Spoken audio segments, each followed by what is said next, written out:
নবী পাড়া প্রতিবেশী দিয়ে কিরাম চলেছেন, নবীর রাজনৈতিক জীবনটা কেমন ছিল, নবীর ব্যবহারিক জীবনটা কিরাম ছিল, নবীর পারিবারিক জীবনটা কেমন ছিল, ওইটা তুমি দেখে নেবে, ওইটা তুমি ধরে নেবে, নিজের জীবনে বাস্তবায়ন করবে। আমার হাত মান রূপান্তর আমার নবী যেটা ছাড়তে বলেছেন, আমার নবী বলেছেন জুয়া খেলতে বারণ করেছেন, জুয়া তওবা করে ছেড়ে দেবেন। আমার নবী বলেছেন মা বাপকে কটু কথা বলবে না, মা বাপকে কটু কথা বলা যাবে না, বহু শব্দ দিয়ে কথা বলা যাবে না, মা বাপের সাথে সদ্ব্যবহার করতে হবে। আমার নবী বলেছেন তোমরা তাসের আটকায় যাবে না, ওই তাসের আটকা ছেড়ে দিতে হবে। আমার নবী বলেছেন শরাব পান করা যাবে না, ওটা একদম পাশাতে হারাম, ওইটাকে ছেড়ে দিতে হবে। যদি জীবন বানাতে চান, এই ৭০ বছর জিন্দেগি আছে, আমার নবী যেটা দিয়েছেন ওটা বুকে আঁকড়ে ধরে নেন। আমার নবী যেটা ছাড়তে বলেছে ওটা তোমরা তওবা করে ছেড়ে দাও। সুবহানাল্লাহ। কোরআন শোনালো, আমার নবী যেটা বলেছে তোর পীর সাহেব, ফকির সাহেব, ওলি সাহেব, মৌলানা, আলেম, হাফেজ, তোর নেতা ক্যাতা জাহান্নামী চাপার হোকে, ওদের কথা নয়, আমার নবী যেটা বলেছে ওইটাকে বুকে আঁকড়ে ধর। তাহলে তোর এই যে সময় দিয়েছি, আমাকে আপনাকে যে সময় দিয়েছে, এই সময়টা কাজে লাগবে। জোরে বলো সুবহানাল্লাহ। আমার কথা নয়, কারোর কথা নয়, কোন কোরআন হাদিসে কেউ বলতে পারবেন না তোর পীর সাহেব যা দেবে তুই তাই নিয়ে নে, তোর মৌলী সাহেব যা বলবে তুই তাই নিয়ে নে, তোর নেতা যা বলবে তুই তাই নিয়ে নে। কোন জায়গায় দেখাতে পারবেন না। কিন্তু আমরা স্টেজে বসে হাজার হাজার ভরি ভরি জিনিস আপনাদেরকে দেখিয়ে দেবো যে আল্লাহ তাআলা বলেছেন নবীকেও সম্বোধন করে, আমার নবী যেটা দেবে ওটা তোমরা ধরে নাও, আর আমার নবী যেটা ছাড়তে দেবে ওটা ছেড়ে দাও। এবার আপনাদের কাছে প্রশ্ন রাখছি, নবী যেটা দিয়েছেন ধরেছি না ছেড়েছি, কি করেছি জেনে বলো? হ্যাঁ আছে, আছে, কোনটাই নাই। একটা দিক আপনি বলেন দেখি। এতক্ষণ তো বললাম যে আমরা কত অকালের দিক দিয়ে আছি এবং সারা বিশ্বে ইসলামকে মানতে বাধ্য হচ্ছে। 2070 সালে যে পুরো বিশ্বে সবচেয়ে বৃহত্তম জাতি যদি হতে হয় মুসলিম জাতি হবে। যারা বলে সুবহানাল্লাহ। আর এবার বলি আমরা কি মানতে পারিনি? নবীর একটা ক্লাস সুন্নতের উপর আপনার বিজ্ঞান পদ্ধতি বলে বলে যাচ্ছে, শুনে রেখে দেয়। আল্লাহ রাসূল সাল্লাল্লাহু আলাইহি সাল্লাম এই পৃথিবীর বুক থেকে যেদিন বিদায় নেবেন, শেষ বয়ান যেদিন দিচ্ছেন, শেষ বক্তব্য যখন পেশ করছেন বিশ্ব মানবের জন্য, মানবতার মূর্ত প্রতীক শ্রী শ্রী বয়ান কি করে যাচ্ছেন? 100 লাখ সাহাবী রয়েছেন আরাফাতের ময়দানে, বিশাল ময়দানে বক্তব্য দিচ্ছেন। সাহাবীরা ক্রন্দন করতে চলেছেন যে আল্লাহ রাসূল যে বক্তব্য দিচ্ছেন আর হয়তো আমাদের সামনে আসবেন না। আবু বকর কাঁদছেন, ওমর রাদিয়াল্লাহু তাআলা কাঁদছেন এবং উসমান গনি রাদিয়াল্লাহু তাআলা কাঁদছেন বয়ান শুনে। বলছেন হয়তো আমার এটা জীবনের শেষ বয়ান, আগামীতে হয়তো আমার সাথে তোমাদের সাক্ষাৎ হবে না। সাহাবীরা জর্জর হয়ে যাচ্ছেন কেঁদে। কি বলেছিলেন? তারাকতু ফীকুম আমরাইন কিতাবুল্লাহি ওয়া সুন্নাতি রাসূলিল্লাহ লাউ তামাসসাকতুম বিহিমা লান তাদিল্লু আবাদা। আরাফাতের ময়দানে বিশ্বনবী মানবতার মূর্ত প্রতীক এই পৃথিবীর বুক থেকে যেদিন চলে যাবেন, শেষ বছর পৃথিবীর বুকে রেখে যাচ্ছেন, আর এরপর কোনো বক্তব্য পেশ হবে না। 100 লাখ সাহাবীরা হাজির হয়েছে আরাফাতের ময়দানে। সেই দিন যে বক্তব্যটা তিনি দিচ্ছেন, বিশ্ব মানবকে শোনালেন, আমি তোমাদের কাছে রেখে যাচ্ছি, আমি দুটো জিনিস রেখে যাচ্ছি।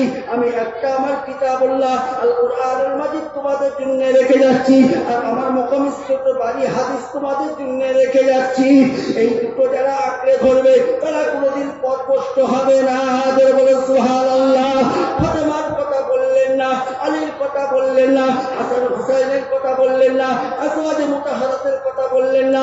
প্রিয় নবী জনাবে মুহাম্মদুর রাসূলুল্লাহ সাল্লাল্লাহু আলাইহি সাল্লাম, দিন দুনিয়ার বাদশাহ হাবিবুল্লাহ জনাবে মুহাম্মদুর রাসূলুল্লাহ এই পৃথিবীর বুক থেকে বিদায় নিচ্ছেন আর বলে যাচ্ছেন আমি তোমাদের কাছে ফাতেমার কথা বললাম না, আমি খলিজার টুকরা ফাতেমার কথা বললাম না, আমি আলীর কথা বললাম না, আমি হাসান হুসাইনের কথা বললাম না, আমি তোমাদের কাছে দুটো জিনিস রেখে যাচ্ছি। ওই দুটো জিনিস যারা আঁকড়ে ধরবে তারা কোনোদিন পথভ্রষ্ট হবে না। সুবহানাল্লাহ। ওই কথাটাই আবার 1400 সাড়ে 1400 বছর পরে এসে বিশ্ব মনীষীরা এই পৃথিবীর বুকে দেখুন অরাজকতার স্টিমুলার চালু হয়ে গেছে, রক্তর বন্যা বইছে, ভাই ভাই অশান্তি এবং রাষ্ট্র রাষ্ট্র অশান্তি, এক দেশ আরেক দেশকে খুন করে দিচ্ছে, আরেক দেশ আরেক দেশে অ্যাটম বোমা চালিয়ে দিচ্ছে, পারমাণবিক বোমা চালিয়ে দিচ্ছে। এবং সারা পৃথিবী বলে চিন্তা করলো চলো আজ আর কোনো পথ নেই, সমস্ত পৃথিবীর 100 কে মনীষী জীবনীকে তা থেকে দেখা হয়েছিল বিশ্ব রিচার্ডম্যান দার্শনিক ব্যক্তিকে, বড় বড় দার্শনিকদেরকে সেদিন কমন অফ হাউসের সামনে ডেকে নেওয়া হয়েছিল যে বলো এই বিশ্ব যে আজকে অরাজকতায় ভরে গিয়েছে এর থেকে মুক্তি পাওয়ার পথ কি। সেদিন সবাই মুক্তি পেশ করছেন, আর সেই দিন সবাই মুক্তি পেশ করছেন, আর একজন শ্রেষ্ঠ যুগের শ্রেষ্ঠ বড় দার্শনিক তিনি একদিকে বসে আছেন, বলছে তুমি কিছু বলো, বলে আমি একটা কথা বলবো কিন্তু তোমরা এখনই কেউ মানতে পারবে না, বলেন অন্তত।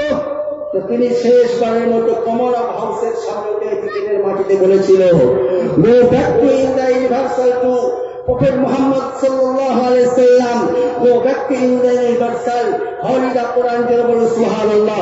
ফিরে যেতে হবে যদি বাঁচতে চাই, মানবতাকে বাঁচাতে চাই, কোরআনের দিকে ফিরে যেতে হবে জনাবে মুহাম্মদ রাসূলুল্লাহ সাল্লাল্লাহু আলাইহি সাল্লামের মুখমুসৃত জীবনের দিকে, যারা বলে সুবহানাল্লাহ। 1400 বছর আগে যে নবী শেষ বয়ান ভাষণ দিয়ে যাচ্ছেন যে আমি তোমাদের জন্য দুটো জিনিস রেখে যাচ্ছি, আজকে পৃথিবী 1450 বছর আগে পরে এসেও বিশ্বের বড় বড় দার্শনিক ব্যক্তি মনীষী জীবনীরা তারাও বলছেন যে শান্তি যদি পেতে হয় আল্লাহকে মেনে নিতে হবে, আল্লাহর কিতাবকে মেনে নিতে হবে, আর জনাবে মুহাম্মদ রাসূলুল্লাহ সাল্লাল্লাহু আলাইহি ওয়াসাল্লামের মানবতার মুক্তি পথের দিশারি তার অনুকরণটা করে দেবে, যারা বলে সুবহানাল্লাহ।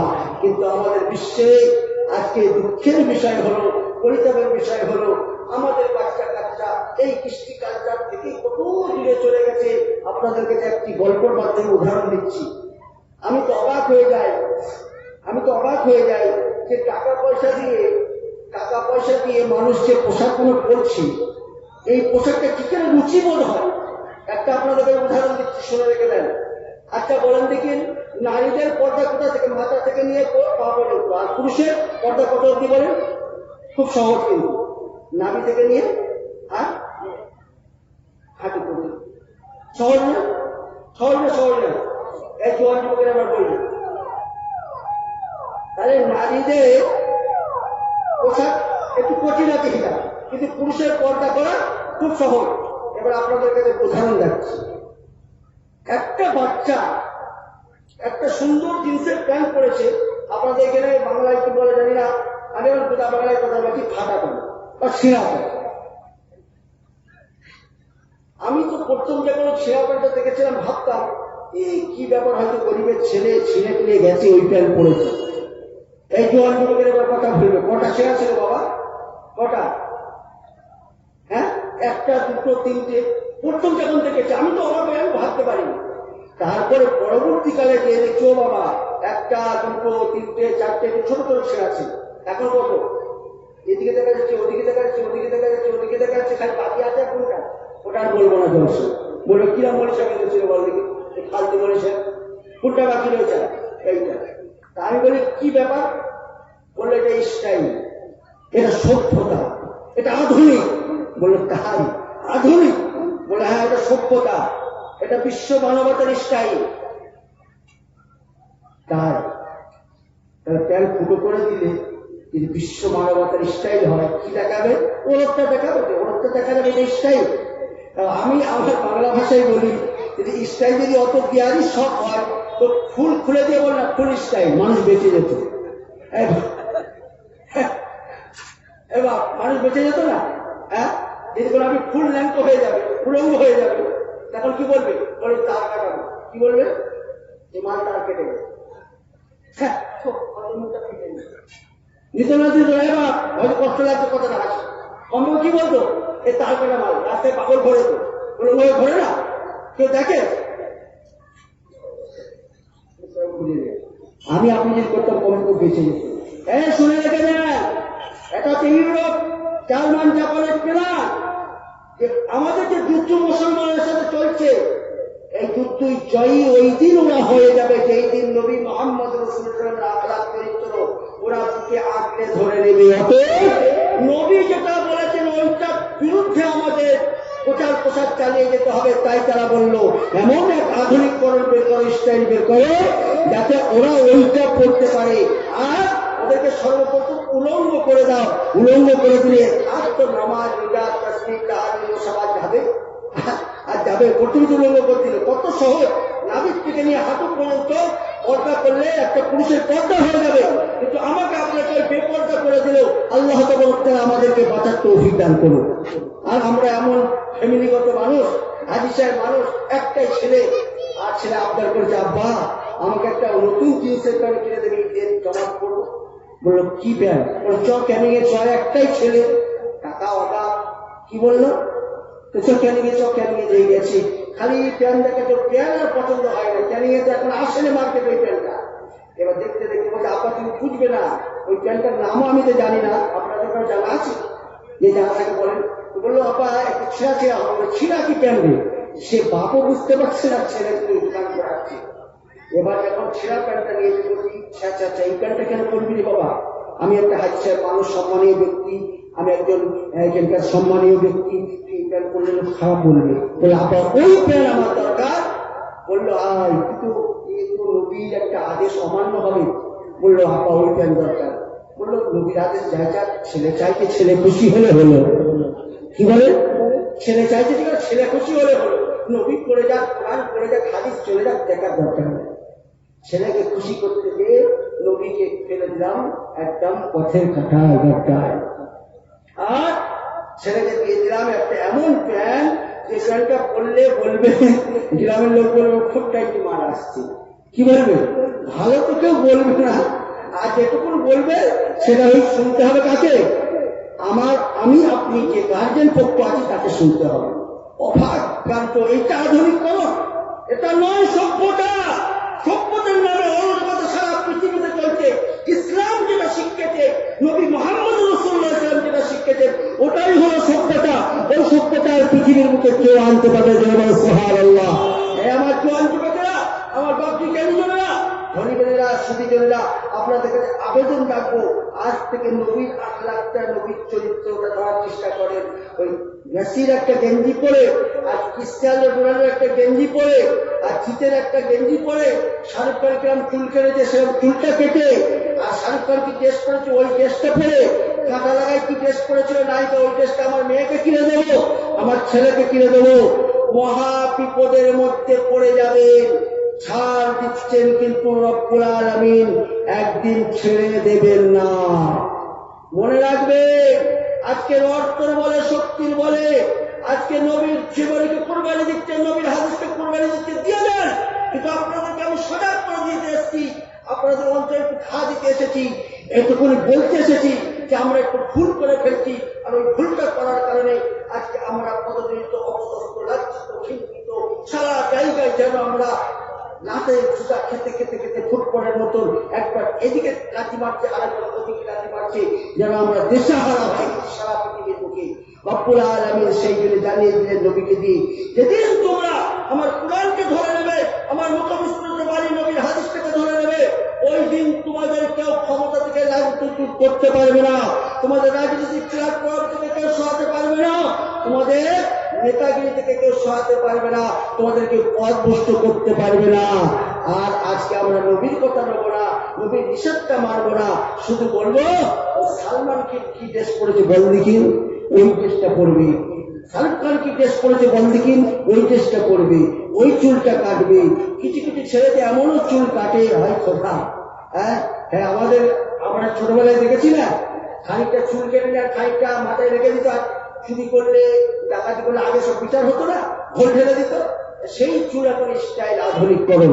ও ভাবছি ওগুলো আধিকরণ নয়, এগুলো হচ্ছে নবীর নামে ইন্তেসার, এগুলো হচ্ছে আমার নবীর যে তরিকা ছিল তার উপরে অপবাদ, আর তার উপরে একটা লাঞ্ছিত, ঘৃণিত করার জন্য এরকম দেশকে বেরিয়েছে। আমি তো অবাক হয়ে যাই, আমাদের পুরুষরা এই দেশ করেছে, আপনাদের এলাকা হয়তো পড়ে না, পড়ে আপনাদের এলাকায় পড়ে সেরাবেন চলে, আল্লাহ হেফাজত করে। তাহলে আমি না এখানে হয়তো বলছি আমি এইখানেও হচ্ছে, আল্লাহ হেফাজত করুন।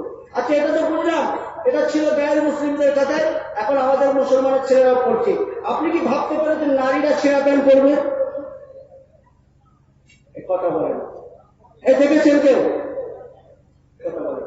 নারীরাও ছোট করে পড়ছে, এই তো আমার বাপি তাদের জোয়ানি বলে কিছু কথা বলেন, ওয়াশটা তো জোয়ানদের হচ্ছে। নারীরা ওই পোশাক কোনো ভেবেছিলেন? এবার বলেন গায়ের মুসলিমরা পড়ছে, আর আমার মেয়ের ঘরে পড়বে, কতক্ষণ বাকি আছে? কতক্ষণ বাকি আছে? আর যদি ওই নারী এমনি একটুখানি চোখ দেখতে পেলে, হাত দেখতে পেলে, রাস্তায় টেনে নিয়ে যায়, ধান খেতে পড়ে যাচ্ছে, হেপ্রিজিং করছে, ধর্ষণ করছে, আমার মামুনের ইজ্জতকে লুটছে, আর তারপরে যদি ওই ছেঁড়া প্যান্ট পরে এমনিতে লাফালাফি করবে, থাকবে? ওই রাস্তার কলকাতার রাস্তায় দাঁড়িয়ে থাকে না, বাপ বেটা যেই থাক, মাথা মস্তিষ্ক ইমান সব বিক্রি হয়ে যাবে। সেই জন্য আপনাদেরকে অনুরোধ রেখে যাচ্ছি, বলে যাচ্ছি, দুটো হাত পায়ে রেখে যাচ্ছি, চেষ্টা করবেন নবীর তরিকাটা আমার বাচ্চার গলায় তুলে দিই, নবীর তরিকাটা আমার মেয়ের মাথার উপর তুলে দিই, আমার নবীর নিষেধ আদেশটা আমি দেখবো। যদি বলে দেখবেন না, ওই ছেলে বড় হবে, বড় হয়ে ভাত দেবে না, ঘর থেকে বার করে দিয়ে গোয়াল ঘরে শুইয়ে দেবে। এখনো যদি মুসলমানের ভেতরে হয় নাই, আমি আমার হিস্ট্রি থেকে বলছি, আমি আমার জীবন দশে পড়াশোনা করে বলছি, খবর রেখে বলছি, যত আশ্রম আছে, বিদ্যা আশ্রম আছে, এই খেটে খাওয়া মানুষের ছেলেপুলেরা, তাদের বাবা মা নয়, এখানে রয়েছে। বললো তোমার কটা ছেলে? বললো আমার 3টে ছেলে। এসব প্রতিবেদনগুলো আমরা পেপারে পড়ি এবং ইন্টারনেটের মাধ্যমে দেখতে পাচ্ছি আজকাল যুগে। বললে একটা ছেলে জাপান, একটা ছেলে আমেরিকা, একটা ছেলে থাইল্যান্ড। বলে কিসের চাকরি করে? বলে একজন ইঞ্জিনিয়ার, একজন মেকানিক, আর একজন হচ্ছে আমার এরোপ্লেন চালায়। বলে 3টে ছেলে, তুমি বৃদ্ধাশ্রমে? ওর 3টে ছেলে আমার খোঁজ রাখার জায়গা পায় না। তা আপনি কার জন্য তৈরি করছেন?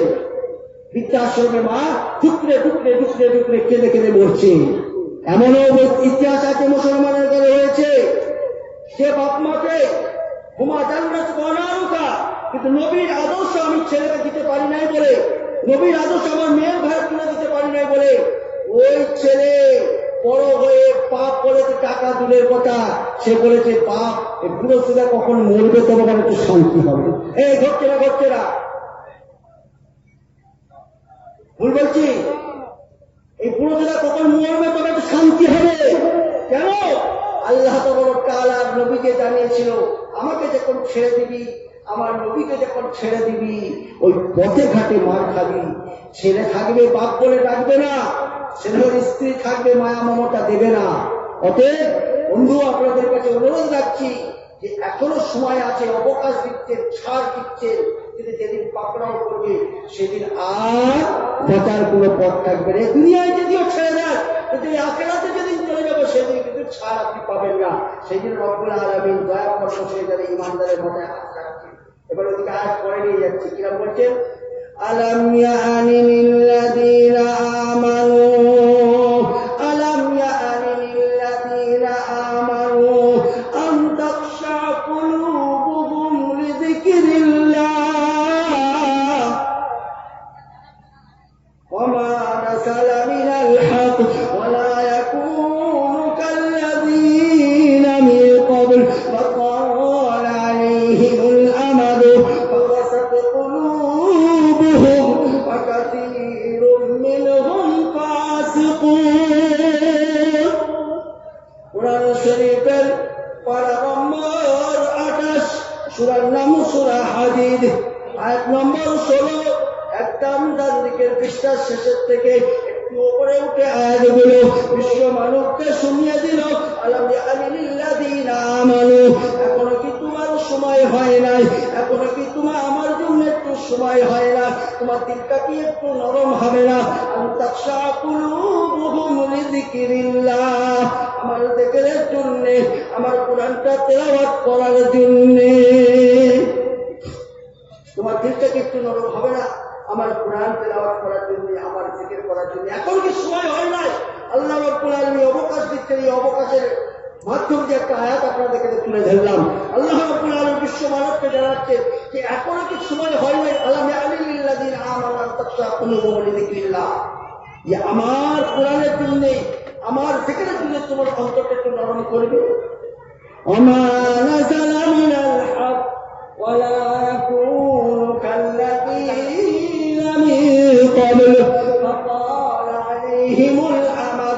فقست قلوبهم وكثير منهم فاسقون যদি এখনো সময় না হয় তাহলে একটা মহা বিপদ আছে। সে বিপদটা কি?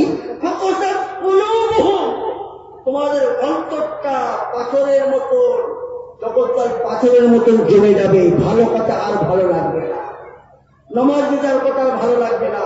এই যে তৌরাত, জবর, ইনজিল যাদেরকে দেওয়া হয়েছিল তাদের এরকম অবস্থা হয়েছিল। ওয়ালা ইয়াকুনু কাল্লাযীনা মিন ক্বাবল ফাতালা আলাইহিমুল আমর ফাকাসাত কুলুবুহুম, তারা তৌরাত থেকে, জবর থেকে, ইনজিল থেকে দূরে সরে থাকার কারণে কিছুদিন যাওয়ার পর তাদের অন্তরে আর তৌরাতের কিতাব যায়নি, জবরের কিতাব যায়নি, কোনো কথা যখন যায়নি তারা মুশরিক বেঈমান হয়ে পৃথিবীর মুখে চলে গিয়েছিল।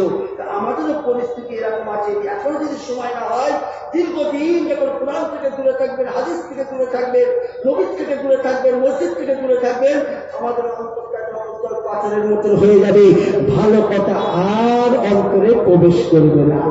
আর কি হবে? বেশিরভাগ তারা ফাসিক, ফুটকার, কাফের হয়ে দুনিয়া থেকে বিদায় দেবে। তো যে কথা বলছিলাম, নবীর আদর্শ আমরা মানব, আর নবী যেটা নিষেধ করতে সেইটাকে আমরা মানব। আল্লাহ রাব্বুল আলামিন নবীকে লক্ষ্য করে আরো খুব সুন্দর করে বলছেন, قل إن كنتم تحبون الله فاتبعوني يحببكم الله ويغفر لكم ذنوبكم والله غفور رحيم। কুরআন শরীফের পারা নম্বর 3, সূরার নাম সূরা আল ইমরান, আয়াত নম্বর 31, বাদিকের পৃষ্ঠা 2-3 লাইনের পর আয়াতগুলো শুরু হচ্ছে, বিশ্ব মানবকে শুনিয়ে দিল, হে নবী তুমি বলে দাও, আমাকে ভালোবাসতে চাই, আমার পেয়ারা যদি হতে চাই, আমাকে মহব্বত করতে যদি চাই, আমার ভালোবাসার যদি অধিকার হতে চাই, ফাত্তাবিউনি ইউহিব্বুকুমুল্লাহ, আমার নবীর ইত্তেবাটা করে নেবে, আমার নবীর অনুসরণটা করে নেবে, আমার নবীর জীবনীটা দেখে নেবে, আমার নবীর চলাটা করে নেবে, আমার নবীর পোশাকটা করে নেবে, আমার নবীর খাওয়াটা করে নেবে, আমার নবী কেমন করে চলেছিল, আমার নবী কেমন করে পড়েছিল, আমার নবী কেমন করে মেখেছিল, আমার নবীর জীবন আদর্শটা কিরাম ছিল, আমার নবীর জীবন তরিকাটা কিরাম ছিল, যদি মেনে নেয়, যদি আমার নবীর ইত্তেবাটা হয়ে যায়, ইউহিব্বুকুমুল্লাহ, আমি আল্লাহ তাকে ভালোবেসে নেব। সুবহানাল্লাহ। হে নবী তুমি বলে দাও, ইউহিব্বুকুমুল্লাহ ইন কুনতুম তুহিব্বুনাল্লাহ, আমাকে যদি ভালোবাসতে চায়, আমাকে যদি চায়, ফাত্তাবিউনি ইউহিব্বুকুমুল্লাহ, আমার নবীর ইত্তেবা অনুসরণটা করো। পৃথিবীর বুকে আর কোনো শান্তির জায়গা নাই, একমাত্র নবীর অনুসরণটা করলেই শান্তি পাওয়া যাবে। জোরে বলুন সুবহানাল্লাহ।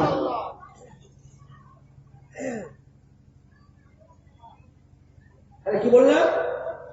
নবীকে যে জানাচ্ছেন, হে নবী তুমি বলে দাও, আমাকে যারা ভালোবাসতে চায়, আমাকে যারা পেলেতে যায়, ফাত্তাবিউনি ইউহিব্বুকুমুল্লাহ, যারা যাবে আমার নবীর অনুসরণ করে নেয়। জোরে বলুন সুবহানাল্লাহ। আর যেদিন নবীর অনুসরণ অনুকরণটা আমার আপনার জীবনে হয়ে যাবে, দুটো অফার পাবেন। কি করবেন? ইউহিব্বুকুমুল্লাহ, আল্লাহ তো ভালোবেসে দেবেন, ওয়া ইয়াগফির লাকুম যুনুবাকুম, আমি আল্লাহ তার সমস্ত জীবনের গুনাহ খাতাগুলো মাফ করে দেব। সুবহানাল্লাহ। আজ থেকে যদি তুমি নবীর অনুসরণ অনুকরণটা হয়ে যায়, আমার আপনার জীবনে বাস্তবায়ন হয়ে যায়, ইয়াগফির লাকুম যুনুবাকুম, এখানে মুজারাদ শেখা আছে, প্রেজেন্ট ফিউচার, বর্তমান ভবিষ্যৎ, ভালোবাসবো নয়, আজ থেকে তোমাকে করে তুলে নেব। জোরে বলো সুবহানাল্লাহ। আমরা বললাম ওসব ভালোবাসা হবে না, খ্রিস্টানের ব্র্যান্ডের গেঞ্জি একটা পরবো, আর কি করবো, মেসির একটা গেঞ্জি পরবো, সালমান খানের একটা গেঞ্জি পরবো, পড়লি একদম হেভি ব্যাপার, হেভি রাখছে। খোদার কসম খেয়ে বলছি, যার আপনি প্রেমিক হচ্ছেন না, যার ভালোবাসার উত্তাল হয়ে সব কিছু ছেড়ে দিচ্ছেন না, খোদার কসম খেয়ে বলছি, সালমান খানকে যদি বলা হয় 8 নম্বর চিত্তকুমার তুমি চেনো, বলে বাপের কাছে নাম শুনবো, কি বলেন, কি বলবেন? বাপের গালে নাম শুনুন। সালমান খানকে, শাহরুখ খানকে যদি বলা হয় তুমি আক্রমণ কুমার ছিল, তোমার অনেক ভক্ত আছে, কোথায় সে আবার? সে আবার কিরাম দেশ? ভারতবর্ষে সে আবার কোন জায়গা? হ্যাঁ, পশ্চিমবঙ্গের একটা রাজ্য আছে সেই জায়গা, দক্ষিণ 24 বলেছে শরীরা। এবার তো দূরে তো কাছের কথা বললাম। মেসির গেঞ্জিকে মেসির ভক্ত হয়েছি, ফ্যান হয়েছি। মেসিকে যদি বলা হয় তুমি ভারতবর্ষ ছিল, বলে ভারতবর্ষের পাই দিইনি, চিনমুখী। হ্যাঁ, ক্রিস্টিয়ানো রোনাল্ডোকে বলা হয় ক্রিস্টিয়ানো রোনাল্ডো ভক্ত হয়ে রাস্তায় ঘুরে বেড়াচ্ছে, কেন? বলে আমি ওর ভক্ত, আমি ওর ফ্যান। ফ্যান মারাচ্ছে, ফ্যান বের করবে কখনো? ফ্যান বের করবো? বুঝে আসছে না? কষ্ট লাগছে আমার কথাটা? বাবজি, কষ্ট দেওয়ার জন্য বলছি না, তুই দুঃখের কথা, মনে দুঃখের কথা বলছি।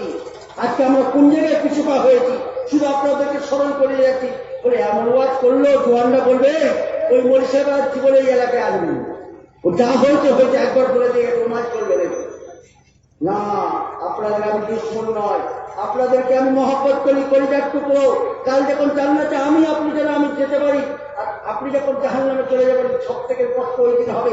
যাতে এই যে সময় দিয়েছেন, ছাড় দিচ্ছেন, ছেড়ে দেবেন না, এই ছেড়ে দিবেন না আগে যে অবকাশ দিচ্ছেন, এইখানে যেন বুকে আঁকড়ে ধরে নিতে পারি।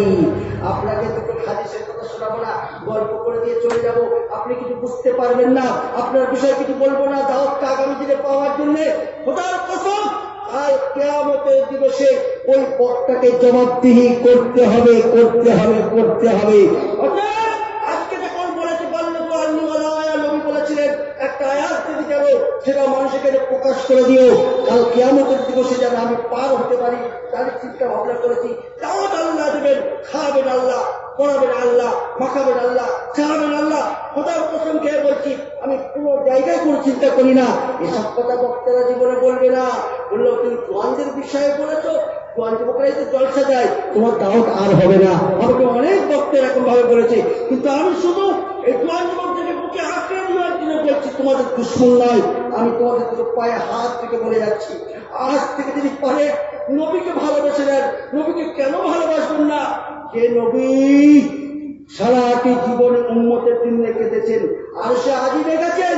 সেই দিন সব থেকে বড় সাইন্সটা বাদশার দরবারে গিয়েছেন, সেদিন যে সেই মিরাজের রাত্রিরে, সেদিনে উম্মতকে ভোলেননি। নবী চুপ করে বসে আছেন, আর আল্লাহ তাআলা বলছেন নবী তুমি কিছু চাও, সব কিছু দিচ্ছেন, কোনো শান্তি হচ্ছেন না। নবী মুহাম্মদ রাসূলুল্লাহ সাল্লাল্লাহু আলাইহি ওয়াসাল্লাম সেই দিন এই সেই মুখ্যমন্ত্রী নয়, সব থেকে বড় পদ আল্লাহর দরবারে যে সিংহাসনে বসে আছেন, সেই দিন কিন্তু মানুষ একটা বড় পদে গেলে ভুলে যায়। আমি আজকে এখানে বক্তব্য করছি, কালকে প্রধানমন্ত্রী যদি আমি হয়ে যাই, আপনাদের 8 নম্বর তীর্থঙ্করের খেয়াল আমার কিন্তু থাকবে না, আমার বন্ধুর খেয়াল থাকবে না, আমার ভাইয়ের খেয়াল থাকবে না, আমি পাড়া প্রতিবেশীর দিকে তাকাবো না। আমি একটা র্যাঙ্কে উঠে গেছি। যেদিন জনাব মুহাম্মদ সাল্লাল্লাহু আলাইহি ওয়াসাল্লাম কোন আম্বিয়া যেতে পারলেন না, কোন পৃথিবীর মানুষ যেতে পারলেন না, কোন নবী যেতে পারলেন না, নবী সাল্লাল্লাহু আলাইহি যেদিন সিংহাসনে বসে আছেন, নবী সেদিন ভুলে যাওয়ার কথা ছিল। সেদিন আল্লাহ বলছেন কি চাও? আল্লাহ রাসূল সাল্লাল্লাহু আলাইহি ওয়াসাল্লাম মাথাটা হ্যাট করে আছেন আর চুপ করে বসে আছেন। বলো কি চাও বলো। আল্লাহ রাসূল বললেন কাল কিয়ামতের দিবসে ইয়া রাব্বুল আলামিন আমি যেন সুপারিশ করার তৌফিক দান পাই, যেরকম সুবহানাল্লাহ। সেই সিংহাসনে বসে উম্মতকে ভুলছেন না। নবী মুহাম্মদ সাল্লাল্লাহু আলাইহি ওয়াসাল্লাম সারাটি জীবন দিনের দাওয়াত দিয়েছেন, মানুষকে বুঝিয়েছেন, মানুষের কাছে দাওয়াত দিচ্ছেন আর পেশ করছেন। আর নবী এসে ঘরের কাছে এসে সারাদিন দাওয়াত দেওয়ার পরে একটা মানুষ আল্লাহকে মানল না। আল্লাহ রাসূল সাল্লাল্লাহু আলাইহি ওয়াসাল্লামের মুখ মলিন হয়ে গেছে, দুঃখে মুখ পুরো হলুদ হয়ে গেছে। আয়েশা রাদিয়াল্লাহু আনহা বলছেন আপনি তো শেষ করে পড়বেন কোরআন আয়াত আছে ফালাআল্লাকা বাকিউন নাফসাকা আলা আতারিহিম। হে নবী তোমাকে যেন দেখছি তোমার মুখটা বিকশিত ঘটে গেছে, তুমি যেন মরে যাবে, আর নিজেকে রাখতে পারছো না। ও নবী অত চিন্তিত হও না, অত তুমি নিজেকে শেষ করে দিও না। তোমার কথা ছিল মা আলাইনা ইল্লাল বালাগ, মা আলা রাসূল ইল্লাল বালাগ। ও নবী তোমার পৌঁছানোর দরকার ছিল, তুমি পৌঁছে দিয়েছো, তোমার কিতাবের কথা পৌঁছে পৌঁছে দিয়েছো, আমার কথা তুমি পৌঁছে দিয়েছো, তুমি নিজেকে শেষ করে দাও না। নবী তখন ক্রন্দন করছে, আল্লাহকে বলছেন, আল্লাহ আমি তো ক্রন্দন করবো না, আমি ওই দুঃখে কাঁদছি না, আমি কাঁদছি কাল কিয়ামতের দিবসে আমার উম্মত যখন জাহান্নামে চলে যাবে, আমি নবী সহ্য করতে পারবো না। সুবহানাল্লাহ, পৃথিবীর বুক থেকে চলে যাবে সর্বলাক নবী, সবাই শুধু ইয়া নফসি করবে, আমার কি হবে, আমার কি হবে। আমার আপনার নবী তিন দুনিয়ার বাদশা, সেদিন কিয়ামতের আরশের দিনে আরশের মুআজ্জাজ তলায় বসে থাকবেন। আল্লাহ রাব্বুল আলামিন বলবেন, চলে যাও। আল্লাহ রাব্বুল আলামিন জান্নাতের জন্য মাকাম তৈরি করবেন, সিংহাসন তৈরি করবেন, আল্লাহ নবী সিংহাসনে বসবে না। কি বলবেন সেদিনও চিন্তা করবো, বলতে চুপচাপ বসে থাকবে, চুপচাপ বসে থেকে থেকে বলবে, আপনার যদি মাকামে মাহমুদ করা আছে, নবী তুমি বসো, ফায়সালা শুরু হবে। বললো না, বসবো না। বলে কোথায় যাবেন? বলে কখনো মিজানের পাল্লায় ছুটবেন, কখনো কোথায় ছুটবেন, হাউজে কৌশলে ছুটবেন, আর কখনো কখনো কি করবেন, গাড়ি পাল্লার কাছে থাকবেন, আর পুলিশের পোলের কাছে থাকবেন। বলে কি করবেন? বললো যে উম্মত অল্প গুনার কারণে ডুবে গিয়েছে, আর পার হওয়ার কোন রাস্তা নেই, আমি দৌড়ে যাবো, ওই পুলিশের পোলের কাছে যাবো, চৌধুরীর মারা তার মাথার উপরে রেখে দিয়ে তাকে পুলিশের পোল বিদ্যুৎ কেইতে পার করে রেখে বলে সুবহানাল্লাহ। সেদিন সমস্ত নবী বলবেন আমার কি হবে? সেদিন আমার আপনার নবী বলবেন, ইয়া হাবিব উম্মতি, আমার উম্মতের কি হবে, আমার উম্মতের কি হবে।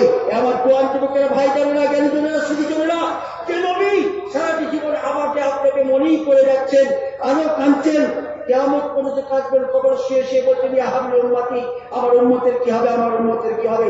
তার ভক্ত হতে পারলাম না, আর একটি কে কোথায় আছে তার ভক্ত হয়ে নিজের জীবনকে বরবাদ করে দিচ্ছি, তার সাতটা করে নবীর সাতটাকে উড়িয়ে দিয়েছি, তার সাতটাকে নকল করতে পারলাম না, তার পোশাকটা নকল করতে পারলাম না, তার পরিধানটা নকল করতে পারলাম না, তার চলার নকল করতে পারলাম না, তার পড়া নকল করতে পারলাম না, তার জীবন আদর্শকে নকল করতে পারলাম না।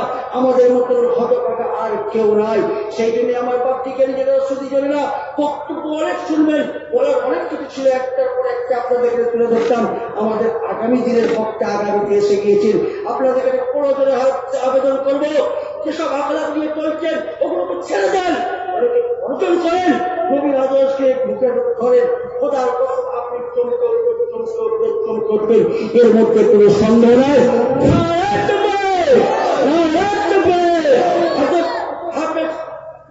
কামালউদ্দিন সাহেব জেনারেল জিন্দাবাদ, সত্যিকারের ইনি এসে গেছেন, ইনার কাছে আমার বক্তব্য করতে যারা খুব খারাপ লাগে। হয়তো আপনাদের গ্রামের মানুষ হয়তো মনে করবেন কি ব্যাপার, আমরা দীর্ঘদিন একই জায়গায় বক্তব্য করি, অনেক জায়গায় মাহফিলে যায়, আল্লাহ আমাদের নিয়ে যায় দূর দূরান্তে।